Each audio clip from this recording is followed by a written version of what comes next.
talking about. I'm Kim Milford. I'm with REN-ISAC, and I'm just going to do a threat analysis briefing today about some of the risks and threats and breaches that we're seeing and what they mean to us in higher ed. Oh, I didn't ask about this. Is this what I use? There we go. So, so the contents for today, a little bit of background, spend most of our time on threat analysis and some of my observations around that, and then safeguards, just really touch on that if we have time. I have a lot of content. There's so much to talk about and so little time. So I might skip around a little bit. I might leave some technical details out, but hopefully this will kind of make sense and be helpful for you. So a little bit of background. Who's a member of REN-ISAC? All right, you guys come on up here and talk about REN-ISAC. No, this is not a sales spiel, so don't worry about that. I do want to talk a little bit about ISACs and the role of REN-ISAC, though. ISACs serve as a means for gathering, analyzing, and propagating information related to the protection of critical resources.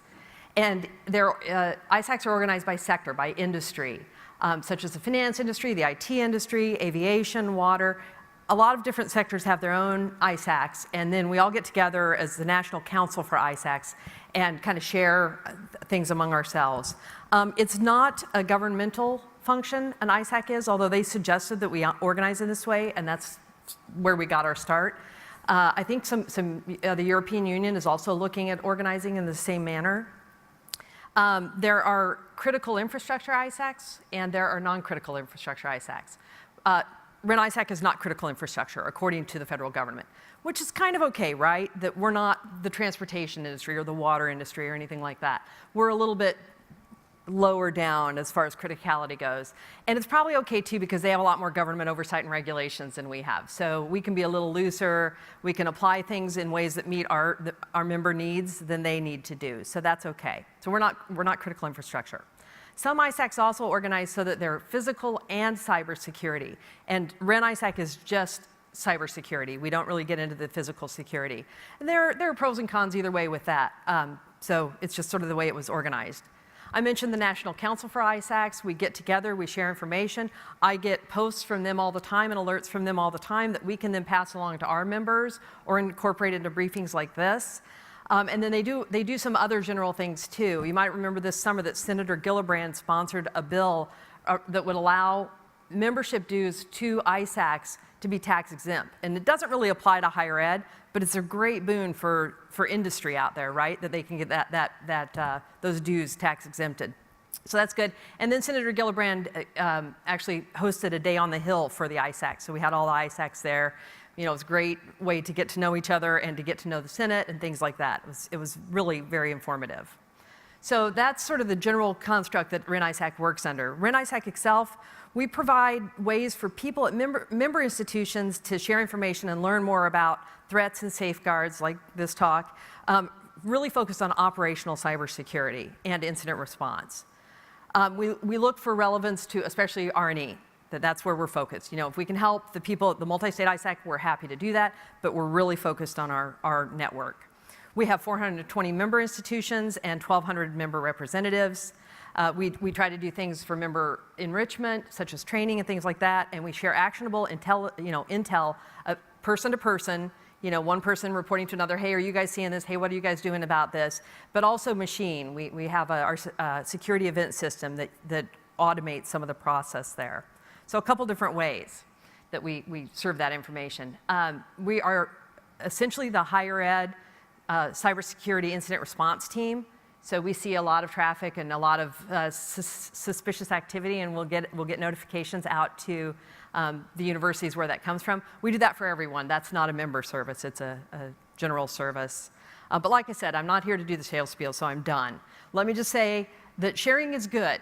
We all learn so much from each other, and we can talk about this in a way, we can analyze it in a way so that we're not sharing confidential information. And we're really careful to bridge that line at REN-ISAC and with the other ISACs, because we all really appreciate the information we're getting, so we want to make sure that we can keep doing that. We can all be so much smarter about threats if we know where they're coming from, what the vehicles are, what the vectors are, and things like that. So, sharing higher ed, nationally, globally, we all learn from each other. And this session is part of that sharing, right? It's intended to provide you with current data about breaches, threats, and vulnerabilities. And then what you can do with that is you use that to assess the risks and take necessary action. You know, I'm not going to stand up here and say, patch all your servers, do blah, blah, blah. That's not what it's about. It's for you to analyze the information we give you and make those decisions. So I'm just going to jump right in. One thing I always try to do in a presentation is I try to bring in something from a keynote presentation, right? We attended the keynotes. I learned a lot. And so I was really looking at Harper's keynote and said, wow, he did some really good stuff. But not much of it was relevant. So from his presentation, I give you this: the horse holding a cat on a boat. Not all is gloomy in the world of threats and breaches and vulnerabilities, but sometimes it feels pretty gloomy. So not all is gloomy, and I should say on this slide, I'm going to talk about why it's not as gloomy for higher ed as other people. I think they call it Schadenfreude. So this is my Schadenfreude slide.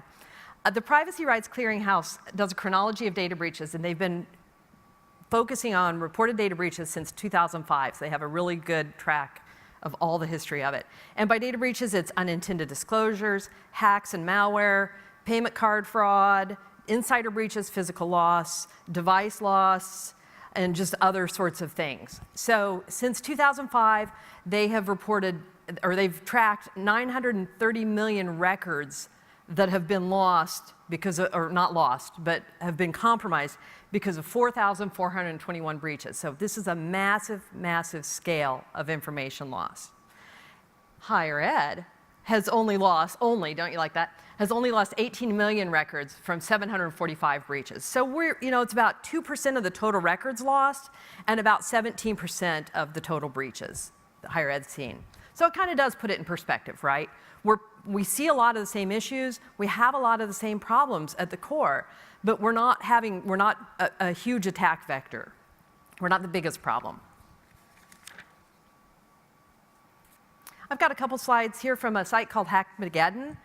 It's a security analyst who just puts together interesting attack information and presents it in really, I think they're kind of valuable ways to present it. So that's what this is. And this is another distribution of targets, sort of like the one I just did where I talked about higher ed as part of the chronology. And this is just for September 2014. Higher ed is only 4% of the breaches that either were reported to him or he was tracking in September. And that just confirms this sort of where we fall in the whole spectrum, with profit and industry being the highest by a long shot. And you'll see that's a common theme, that most of it is chasing the money now. So we'll see that money is the biggest motivator in a lot of instances. Here's another take at McCadden's data. And this is how the attack technique or attack vector. It's unfortunate that the biggest slice is unknown, but there's still a lot of good information here. You can see the top attacks here, and you'll notice the very smallest thing listed, the very last thing, is Shellshock vulnerability. So this was September, right? And Shellshock was disclosed on September 24th.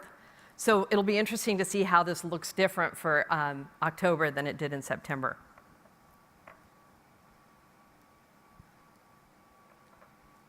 I mentioned this before, the motivation behind attacks is generally always money. This is interesting to me too, that hacktivism is higher than cyber espionage, that often we're seeing that trend reversed these days. Hacktivism is a big motivator, and just recently on September 23rd, the Warsaw Stock Exchange was breached, purportedly in retaliation for the bombing strikes against ISIS. So we see that constantly. There's always a constant level of activity for that. October was National Cybersecurity Month. I know a lot of folks in higher ed participated in that, and apparently the hackers did too. So I had a link here, but I don't know how to get to it. But it was a link to all the breaches that have happened in October so far, the 1st through the 15th, and it was a really long list. So on top of the vulnerabilities, which I'll talk about in a little bit, there were massive breaches in October. So someone sent the memo to the hackers that October was the month. Another really good tool for sort of analyzing what we see is the Verizon data breach investigation report. They put it out every year, and there's a lot of great information. I would recommend it as reading if you're interested in knowing more about it. One thing that it does is it really does emphasize the need for and ability to do more with info sharing. Over 50 organizations from around the world contributed, including REN-ISAC. REN-ISAC is involved with it. And they are able to have richer analysis of the data and put together this great report because of all that information coming in. It's not the only, so they said there were 9, that most breaches fell within 9 categories. And that's one framing. I'm not saying it's the best framing. I'm not saying it's the only framing. I just kind of use it because it was helpful to see how things fell in their framing. So I'm going to talk about it a little bit. In a way, it's not too easy to categorize. So, you know, their number one attack was point of sales attacks. Well, there might be 2 or 3 different attacks that are used to attack the point of sale. So, so you'll see that it's not, there's a lot of overlap between them. So point of sales attacks are the largest in number of attacks, in number of attempts, in financial loss, and number of records impacted. So that's the biggie by a pretty large margin. They use a compilation of different attack techniques. A perpetrator may try several different methods, exploiting vulnerabilities, exploiting credentials, web attacks, before successfully gaining entry. And then once they gain entry, they get the point of sale information. Web app attacks are the second, and they're just very high frequency. They're not always financially motivated, but they can be, or they can be that jumping off point like I talked about with the point of sale attacks. The most common currently are exploits and bugs in off-the-shelf content management system like Joomla, Drupal, and WordPress. We see a lot of vulnerabilities in that area, and we see those exploited quite a bit. Content management tools are really easy to deploy, so maybe someone in the communications office is deploying them and not a system admin. And so that's part of the problem, right? That they don't understand the patch cycle and the update cycle. So they just put it up there and they're like, this is great, and it's got a beautiful look and feel. It really does. But they're not thinking about the security behind it. And then another reason why it's a really vulnerable tool, the content management systems, is they have a very long, very short timeline. That you need a feature developed, boom, it's developed, it's made available to people and put out there. Well, they haven't done secure coding practices, they haven't done testing, they haven't looked at that in detail. So that's another big part of the vulnerability. The third largest area that the Verizon data breach report suggests is insider and privilege misuse. And this is not a big money, big data area, but it's just an ongoing sort of low rumble. It's generally for personal gain, and it almost always happens at the file level or at the workstation level. So it's much smaller picture there. It's also very small potatoes compared to organized crime syndicates. They're just so massive right now. But from a target perspective, it doesn't matter. It still requires containment, it requires cleanup, and probably legal action. So it's a very difficult cleanup effort. The fourth is physical theft and loss. Loss of mobile devices is the biggest reason that most institutions and organizations have to report breaches under state breach notification law. So if someone loses their mobile device, they've got a roster on there that has some personally identifiable information that has to be reported. There again, generally the number of records isn't huge. It's usually on the file level or a spreadsheet, not at the whole database level. So it is somewhat contained there. One of the big payouts that we're seeing kind of come back around now is the credential gathering from that. So they take the physical device, and there's credentials that get into other systems. So we're seeing that being used against the target industry a little bit, or the target, the target organization. This also, physical theft and loss also tends to be underreported to organizations. The police might know about it, or the cell coverage might know, the cell service provider might know about it, but the organizations don't know about it because maybe I'm using my own device, and and so I don't think of it as the device of my organization, right? It's my device, but it's got my password that's getting me into the purchasing system. So that I think they really tend to be underreported still because of that vector. The fifth category is miscellaneous errors. And this generally happens at the file level, but not always. Sometimes it's bigger than that. The biggest problem with them is they can take months or years to discover, right? Because a person is involved in a process, or they expand access to something, and they don't think about the impact of it until much later. IU had a student social security number breach earlier this year, and that's exactly what happened. The system administrators, it was a SharePoint site, and they set up the SharePoint site, and they had everything nicely organized, and then someone came and said, hey, could we put this information on the SharePoint site? And they thought about it, and they said, yeah, I think we can. And they didn't think about how that would extend out, and extend the credentials out, and it actually was open and viewable from the web. So, this one miscellaneous error, and Indiana University had to, report according to the state breach notification law, and we had all the press and all kinds of things like that. So it was, I wouldn't say it was fun times, it was interesting times. Crimeware, and there's not a lot of differentiation between crimeware and most of these other pieces I've talked about, but it's generally directed at the financial sector. There are lots of malware that are specifically used for crimeware, for theft, essentially, and there's endless variations. So if something will, Zeus will change and morph, and every time you think Zeus is going away, it'll come back in a new format. So that constantly happens. And the main ways that it works is it grabs, the main way that malware works, I should say, is that it grabs login and banking credentials, or it's used to install other software on the device. So a couple different ways.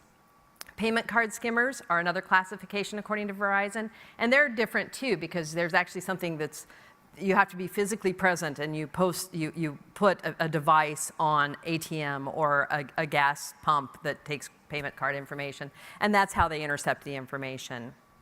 And then the last category is, I'm sorry, there's two more categories. Cyber espionage, and we're definitely seeing significant growth in this attack area in recent years. I think someone from the FBI is going to be here doing a similar analysis after I'm done, so maybe we can ask him about cyber espionage. We won't get any answers, but it'll be fun. And then the last one is denial of service attacks. These have been going on for years and years, but there's just no stopping them. And now that they're distributed, it's harder to find them, it's harder to stop them, and things like that. They often are started by exploiting vulnerable software. There's no top industry sector here. We're all equally targets and victims of them. And they constantly shift techniques. There's not a lot of, it's hard to do trending on them. Sometimes they're using an attack that has massive duration, 3, 4, 5-day attack. Other times it's minutes or seconds. Sometimes they use one method and then they stop using that method altogether. It's simple to perpetrate. There are services, denial of service services that you can buy that will attack someone for you. And it doesn't really, so all these different things, really the devastation is to the target. It's massive to recover from this. Here's a few more cuts from the Verizon data. This is security incidents by victim industry. So, and I'm sorry, it's sort of an eye chart, isn't it? So it just breaks down all the reports that they collected in their 2014 report and reports it by industry. You'll see that public is massive, and that's just the way the government reports their data. They report every vulnerability scan as a security incident. So it kind of skews things a little bit here. This one takes that out of it. It's security incidents with confirmed data breaches. So it's a lower number overall, but it takes those vulnerability scans out. So it looks a little more reasonable. It's fairly consistent. This is fairly consistent with prior years. And it's sort of easy to pick out the highest vectors, and they're no surprise. It's banking, it's retail, things like that. So key takeaways there, everyone is vulnerable to some extent. And even if you're at low risk for external attacks, there are internal attacks and errors that can cause problems. No notes on this. Just going to talk about attacks a little bit. Actually, I'm going to talk about vulnerabilities. Sorry. Heartbleed. So Heartbleed was discovered in April of 2014. It's a vulnerability in a very widely used open SSL, which I think everyone who's here probably knows that by now. And at the time of disclosure, it was estimated that approximately 17% of secure web servers on the internet were vulnerable. So not a high number if you think in terms of, well, there's a lot of web servers out there, but that's a huge number of web servers. So quite a big thing. It allowed for the theft of server private keys, user session cookies, and passwords. So pretty close to home on security. And it required mitigation at a couple different levels. Mitigation by the technology provider, mitigation by the local system admins, and sometimes by the end user. And so this was great. Change all your passwords. There was a lot of that, this fear, uncertainty, and doubt. We call it the FUD factor. A lot of the FUD factor going around after that. And in a way, it was interesting because when I was talking to people, I'm like, no, wait and see what your service provider tells you to do. Because they'll know what's vulnerable and what wasn't vulnerable. So that was sort of the advice I was giving around that time, not just go out and change all your passwords. But that's never bad advice, right? All right, so then we had, in September, we had Shellshock, which is really a family of vulnerabilities, not a single vulnerability, on the Unix bash shell. Unix Bash has been available since '92, and it's widely used all over the internet, just like SSL. So it allowed attackers to execute arbitrary commands, including gaining access to systems. There were exploits within hours of disclosure. We saw that with Heartbleed too. And one of the biggest exploits for Shellshock was they were creating botnets to perform denial of service attacks and then doing just massive vulnerability scanning, just everything they could scan. They were looking for vulnerabilities out there. It's the gift that keeps on giving. After the initial disclosure, additional exploit vectors were found and used. We saw CGI-based web servers targeted, OpenSSH, DHCP, Qmail, and then the latest is SMTP. So, we just keep seeing this sort of come up and in many different ways. REN-ISAC REN-ISAC server was compromised by the CGI exploit path, and we had to commit significant resources to bringing all of our systems back online and mitigating the issue. It took a long time to get things back to normal. So it was, we saw firsthand, we experienced what the issue was, and we're still going to do a debrief and figure out next steps and how we can better ensure this doesn't happen again. Compared to Heartbleed, Shellshock is compared to Heartbleed a lot because the severity, and because it was another deeper technology. It wasn't something that, it wasn't iOS that end users understand or Microsoft Outlook. It was this sort of deep technology that we had to explain to them how it was used and then how it was compromised. So it took a little bit more work. And it also was this multi-tiered mitigation that I talked about before, where someone in the technology service provider had to do it, someone at your local organization had to do something, and then maybe end users had to do something. So it's this multi-tiered mitigation thing. It's also just because it was so highly used, Bash is another thing that's just used out in the wild like crazy, so it's really important, but hard to explain. I read some article that said they called them internet catastrophes. I thought that was sort of an interesting way to put it. Poodle is sort of the new thing. It's not really a vulnerability. Poodle stands for, and I'm reading this, yes, padding Oracle on downgraded legacy encryption. So it's a man-in-the-middle exploit on outdated forms of encryption, and it's the encryption. SSL3 is intentionally downgraded, and so it manipulates that downgrading in a way so that it can be used. REN-ISAC issued alerts on all three. I think I have a picture here. Yeah, on all three. They're on the REN-ISAC website. I think they're all public, aren't they, Doug? Yes, they're all public. Thank you. So they're available to anyone. The Poodle alert really focused on mitigation for SSL3 and just cleaning up related vulnerabilities because we were seeing so much interaction and so much churn in this area that we wanted to do that. So, like I said, October was a busy month.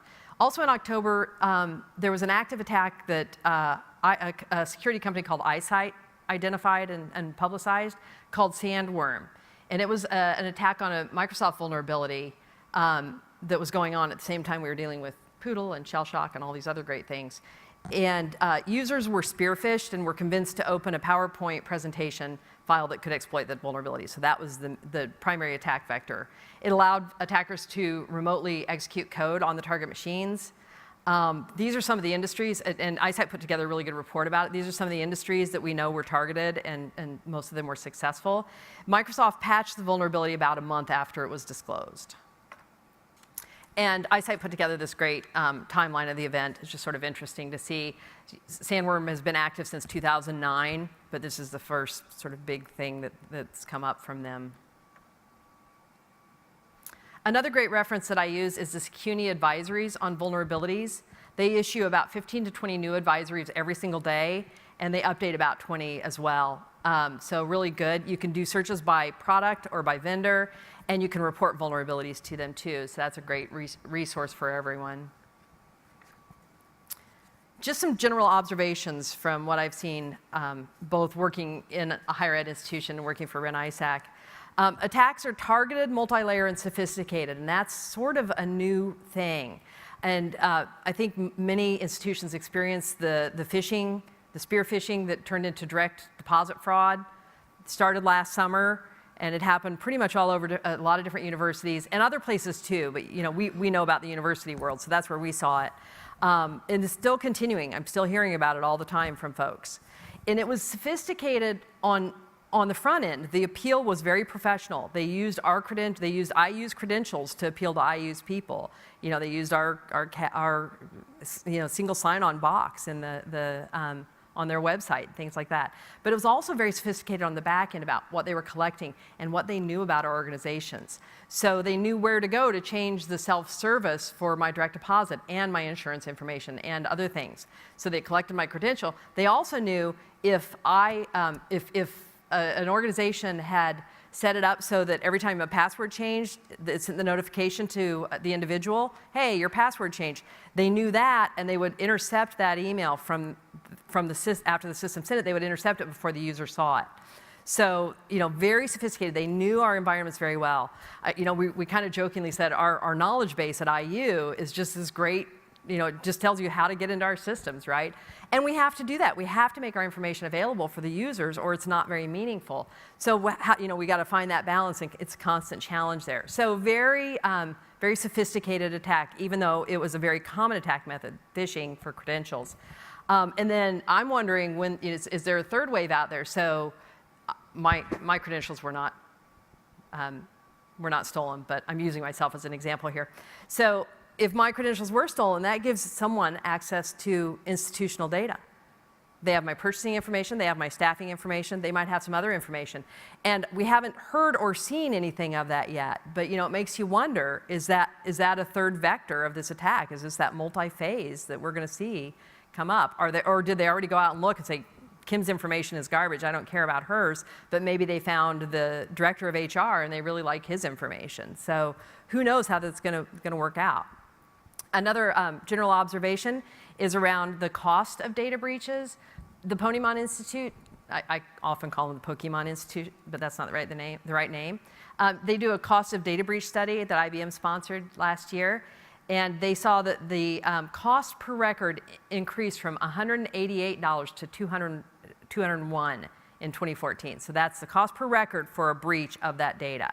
That they say that the cost increase from the previous year is mainly due to the cost of reputational issues, of dealing with reputational issues. And you think about the Target breach, right? You can see that happening, that really impacted their Christmas sales last year.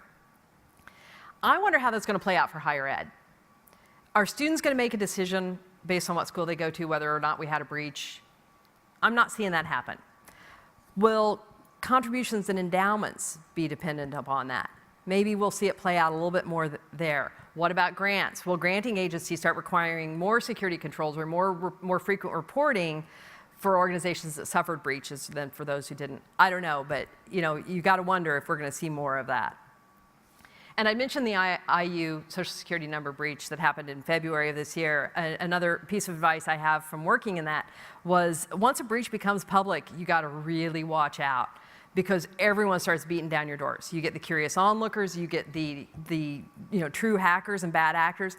They're going to come and they're going to try to find out any way they can get in. So as soon as that press release went out, the policy office and security office at IU started saying, you guys, make sure everything is closed, make sure it's all secure and protected. Shut it down if you can for a while and see what what the damage is.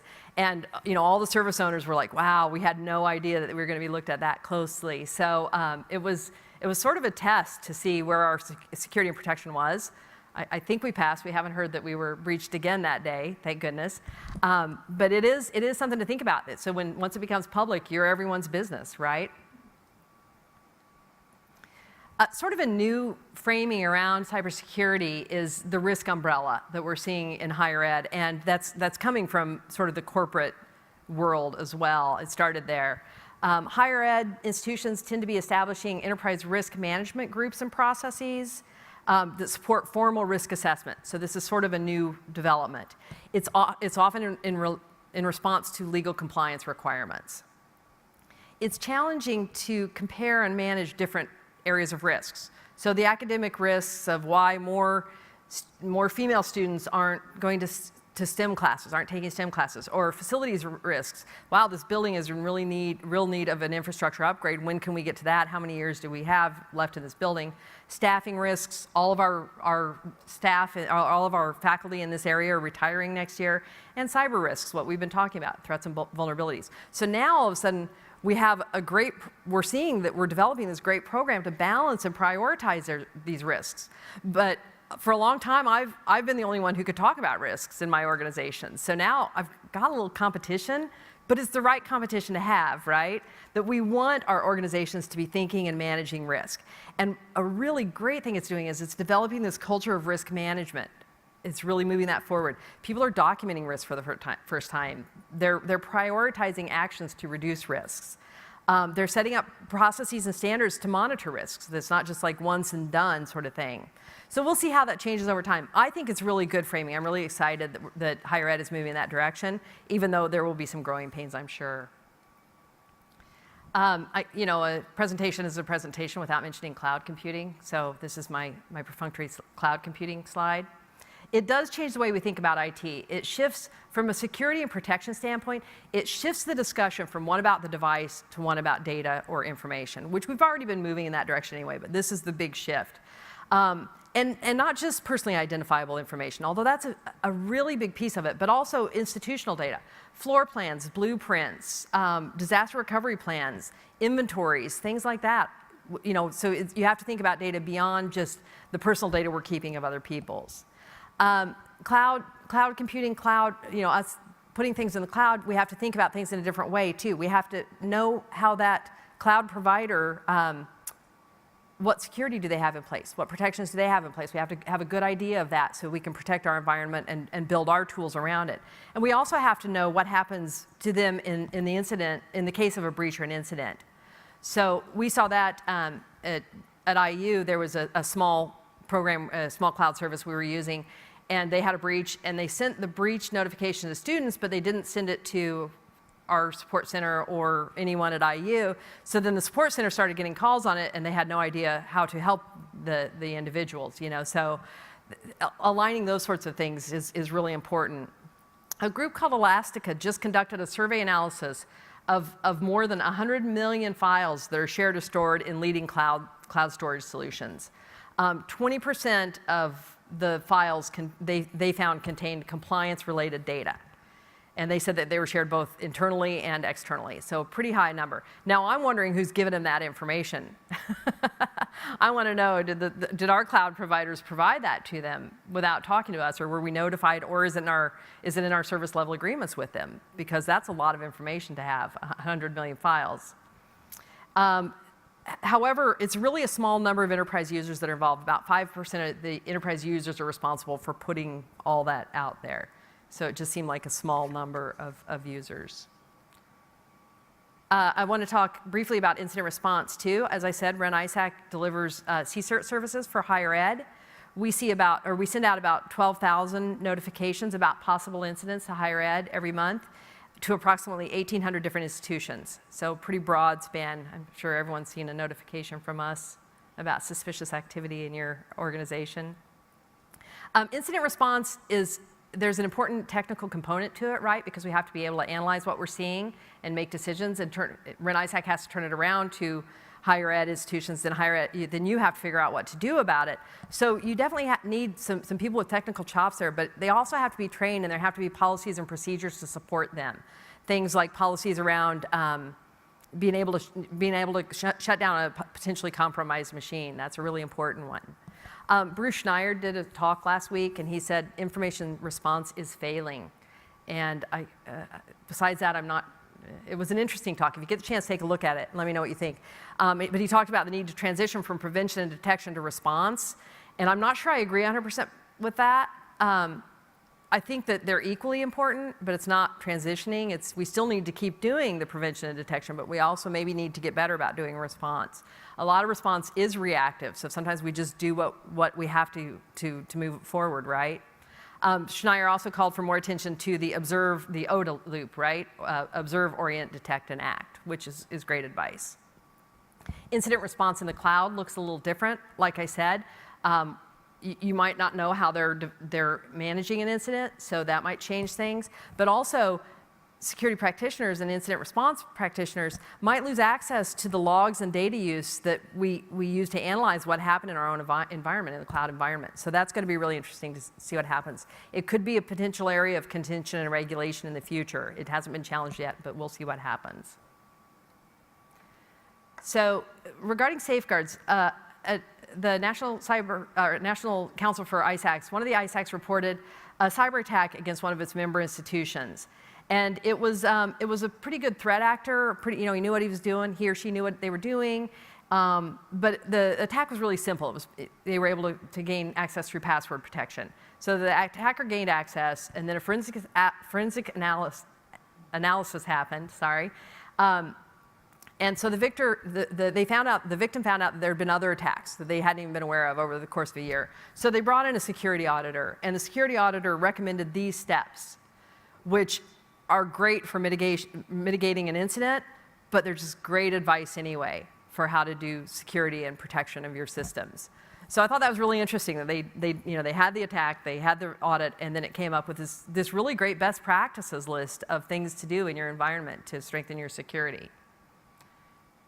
And that's pretty much, like I said, I was going to be short, but I did want to give you kind of an overview of the landscape.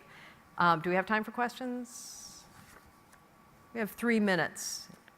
Who's got a 3-minute question? Yeah. Been involved with federated.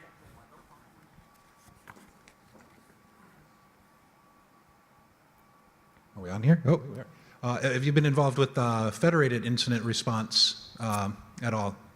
I've been talking to Tom Barton and the group that met at the Young Conference at the Advanced Camp yesterday, talking to some folks who were there. I wasn't able to attend the Advanced Camp, but yeah, we've been talking about that and what REN-ISAC's role is in helping move that forward in the right way. I don't think we have an answer yet, but we're definitely interested in helping how we can. Great.